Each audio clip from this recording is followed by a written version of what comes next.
Hello everybody, this is Lokesh Vijay. டைட்டில பார்த்த உடனே என் மேல பயங்கரமா கோவம் வந்து, ஏண்டா ஒரு வயசு குழந்தைக்கு ஒரு பர்த்டே செலிப்ரேட் பண்ணணும்னு நினைச்சது ஒரு குத்தமா, அதையும் குறை சொல்லி ஒரு வீடியோ போடணுமான்ட்டு தோணி இருக்கலாம். ஆக்சுவலி இந்த வீடியோவில் நான் பேச போறதுதான் கரெக்ட்னு சொல்ல வரல. ஆனா இந்த வீடியோவோட முடிவுல கண்டிப்பா என்னோட பாயிண்ட் உங்களுக்கு தப்பா தோணாது. அப்படி ஒருவேளை தோணுச்சுன்னா இருக்கவே இருக்கு கமெண்ட் செக்ஷன், அங்க போயிட்டு என்னை பத்தி கொஞ்சம் பெருமையா திட்டிட்டு போங்க. இந்த வீடியோல ஒன்னும் மத்தவங்கள மாதிரி ஒரு பர்த்டேக்கு அவ்வளவு ஆடம்பரமா லட்சக்கணக்கில் செலவு பண்ணணுமா, அந்த காசை சேர்த்து வச்சா வருங்காலத்துல உதவும் இல்ல, அந்த குழந்தைக்கு ஸ்கூல் ஃபீஸ் கட்டலாம்ல, காலேஜ் ஃபீஸ் கட்டலாம்ல, அப்படிலாம் அங்க பூமர் டாக்ஸை நான் கொடுக்க போறது கிடையாது. ஏன்னா ஒரு பர்த்டே செலிப்ரேட் பண்ற காசை வச்சு ஒன்றும் வீடு கட்ட முடியாது. அப்படிப்பட்ட ஒரு சின்ன சின்ன சந்தோஷங்களை கூட சேர்த்து வச்சு இழக்கணும்ட்டு எந்த விதமான அவசியமே இல்லை.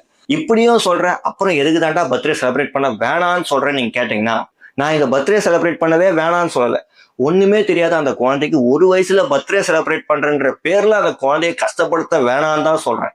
இது அட்வைஸா எடுத்துக்காதீங்க, உங்க மேல எனக்கு இருக்க ஒரு அக்கறையா வச்சுக்கோங்க. புரியல, ஃபுல்லா பாருங்க.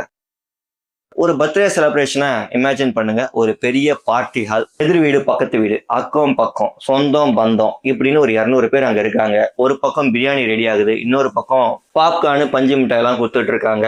வந்தவங்க எல்லாரும் ஜாலியா சிரிச்சு சந்தோஷமா பேசிக்கிட்டு இருக்காங்க, எல்லாருமே ஹாப்பி. ஆனா இப்ப அப்படியே அந்த கேமராவோட ஃபோக்கஸ் அந்த குழந்தை மேல வச்சிங்கன்னா 95% அடிச்சு சொல்லுவேன், ஒண்ணு அந்த குழந்தை உம்முன்னு இருக்கும், இல்ல அழுதுன்னு இருக்கும். அப்படி அப்ப அழுவலாலும் சரி, அந்த கேக் வெட்டும் போது ஹாப்பி பர்த்டே டு யூன்னு எல்லாரும் பாடும்போது கண்டிப்பா அழுதுறோம். நான் நிறைய இடத்துல பார்த்துட்டேன். அது காரணம் என்ன தெரியுமா? கடைசி ஒரு 12 மாசமா தன்னோட வீட்டுல இருக்க ஒரு 4-5 பேரையோ இல்ல அந்த குழந்தைய பார்க்க வர அதிகபட்சமா அந்த குழந்தை அதிகமா ஒரே டைம்ல பார்த்துட்டு ஒரு 10 பேருக்குள்ள பார்த்துருக்கோம்.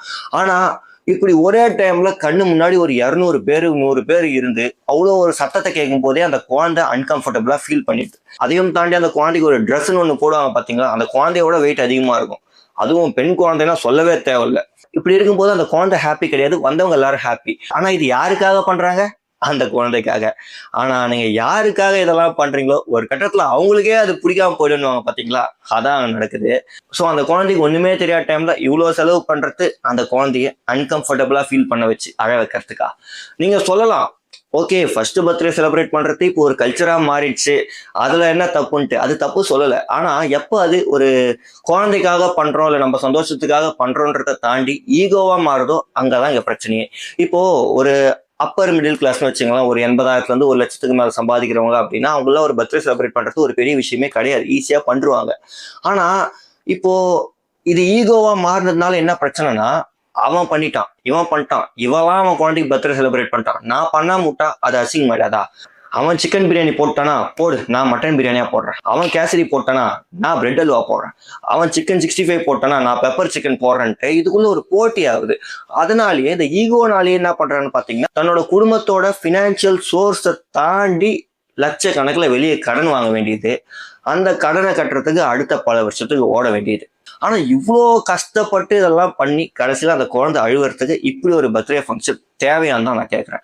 அப்போ என்னதாண்டா பண்ணணும்னு நீ சொல்ற அப்படின்னு கேட்டீங்கன்னா ஒண்ணுமே இல்லை. நான் சொல்ற ஒரு பர்த்டே ஃபங்க்ஷனை அப்படியே கற்பனை பண்ணி பாருங்க. ஃபர்ஸ்ட் பர்த்டே மட்டும் உங்களோட சந்தோஷத்துக்காக உங்களோட ஃபேமிலி மெம்பர்ஸ் இல்ல சுத்தி இருக்க ஒரு 3 வீட்டுல இருக்க 4 பேரை கூப்பிட்டு ஒரு கேக் வெட்டி ஜாலியா செலிப்ரேட் பண்ணிட்டு அதை நல்லா போட்டோ எடுத்து ஒரு ஸ்டேட்டஸ்லாம் வச்சுட்டு யாருக்கிட்டையும் கடன் கேட்காம லட்சக்கணக்கில் பேங்க்லயும் சரி அக்கம் பக்கத்துலயும் கடன் வாங்காம வட்டி வாங்காம ஒரு 4 வருஷத்துக்கு கொஞ்சம் கொஞ்சமா இருக்கிற காசுலாம் சேர்த்து வச்சு அந்த குழந்தைக்கு இந்த கருத்து தெரியறதுன்னு ஒன்று சொல்லுவாங்க பாத்தீங்களா, ஒரு 4 வயசு 5 வயசு அந்த டைம் வரும்போது அந்த குழந்தைக்கு நிறைய தெரிய ஆரம்பிச்சிருக்கும், நிறைய விஷயங்கள் பார்த்துருக்கோம், நிறைய பேர் கூட பழக ஆரம்பிச்சிருக்கோம். அந்த டைம்ல அந்த பார்ட்டி ஹால்ல இருக்க ஒவ்வொன்றும் அந்த குழந்தைக்கு பிடிச்ச மாதிரி அந்த குழந்தைக்கு பிடிச்ச கலர்ல பலூன்லாம் கட்டி டெக்கரேட் பண்ணி அந்த கார்ட்டூன்ஸ்லாம் வந்து ஹேண்ட் ஷேக் பண்ற மாதிரி காஸ்டியூம்லாம் போட்டு நிக்க வச்சு அந்த குழந்தையோட ஒவ்வொரு அந்த 4 வருஷமும் அந்த போட்டோலாம் லைனா மாட்டி பிடிச்ச பாட்டெல்லாம் போட்டு அவங்களோட ஸ்கூல் ஃப்ரெண்ட்ஸ் எல்லாம் இன்வைட் பண்ணி அந்த குழந்தை செலக்ட் பண்ற ட்ரெஸ்ஸை போட்டு இது இப்படி எல்லாமே ஏ டு இசட் அந்த குழந்தையோட விருப்பத்துக்கே கேட்டு நீங்க விட்டு, அப்போ ஒரு வயசுல அந்த குழந்தைக்கு ஒண்ணுமே தெரியாத போது நீங்க பண்றதை விட எல்லாமே அந்த குழந்தையோட விருப்பத்துக்கு நீங்க பண்ணி இதை மட்டும் பண்ணி பார்த்துட்டீங்கன்னா அடிச்சு சொல்லுவேன், வாழ்நாளும் அந்த குழந்தைக்கு இப்படி ஒரு பர்த்டே செலிப்ரேட் பண்றத மறக்கவே மறக்காது. புரியுது, நீங்க அப்பயும் வந்து போட்டோ எடுக்க போறீங்க, 4-5 வருஷம் கழிச்சு அந்த குழந்தைகிட்ட காட்டுவீங்க, பாரு உங்க பர்த்டேக்கு உங்க அம்மா உங்க அப்பா நாங்களாம் எவ்வளவு கஷ்டப்பட்டு இப்படி பண்ணோன்ட்டு. ஆனா நான் என்ன சொல்றேன்னா, ஒரு மெமரியை இப்படிலாம் நடந்துச்சுப்பா ஒரு வயசுலன்னு காட்டுறதை விட அதை கிரியேட் பண்ணி பாருங்க, பயங்கரமா உங்களோட குழந்தை ரொம்ப ஹாப்பியா இருக்கும். இதை மட்டும் நீங்க பண்ணி ஒரு சூப்பரா எக்ஸிக்யூட் பண்ணிட்டீங்கன்னு வைங்களேன், நீங்க தனியாலே இல்ல, அந்த பர்த்டே 100 பேர் அட்டன் பண்றாங்கன்னா அட்லீஸ்ட் அதுல 10 பேர் இதை ஃபாலோ பண்ண ஆரம்பிப்பாங்க. நீங்க தான் அதுக்கு ஒரு எக்ஸாம்பிள், ஒரு அடையாளமாவே மாறிடுவீங்க. கண்டிப்பா அதை பண்ணி பாருங்க. ஏன்னா நம்ம அவ்வளோ செலவு பண்ணி கடனை உடனே வாங்கி இப்படி பண்றதே அந்த குழந்தைக்கே தெரியாது. ஆனா அந்த குழந்தைக்கு எல்லாம் தெரிய வரும்போது எல்லார்கிட்டையும் நல்லா ஜாலியா பேசி ஓடி ஆடி விளையாடுற வயசுல, நிறைய விஷயங்கள் தெரிஞ்சு இருக்கிற வயசுல அந்த குழந்தைக்கு பிடிச்ச மாதிரி A to Z நீங்க பண்ணி பார்த்துட்டீங்கன்னா வாழ்நாள் முழுக்க அப்படி ஒரு பர்த்டே அந்த குழந்தை மறக்கவே மறக்காது.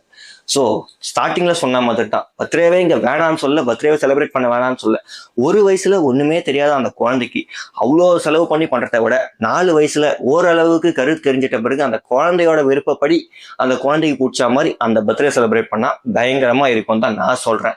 கரெக்டா இல்லையாங்கிறத கமெண்ட்ல நீங்க சொல்லிட்டு, இப்போ உங்க ரிலேட்டிவ்ஸ்ல யாருன்னா இந்த மாதிரி கடனை உடனே வாங்கியதுக்கு அப்புறம் பண்ணியே ஆகணும்னு இருக்காங்கன்னா அவங்களுக்கு இந்த வீடியோவை ஷேர் பண்ணிட்டு ஃபாலோ பண்ணிக்கோங்க. வெனஸ்டே ஈவினிங் 5:55க்கு மீண்டும் சந்திப்போம். வர்ட்டா.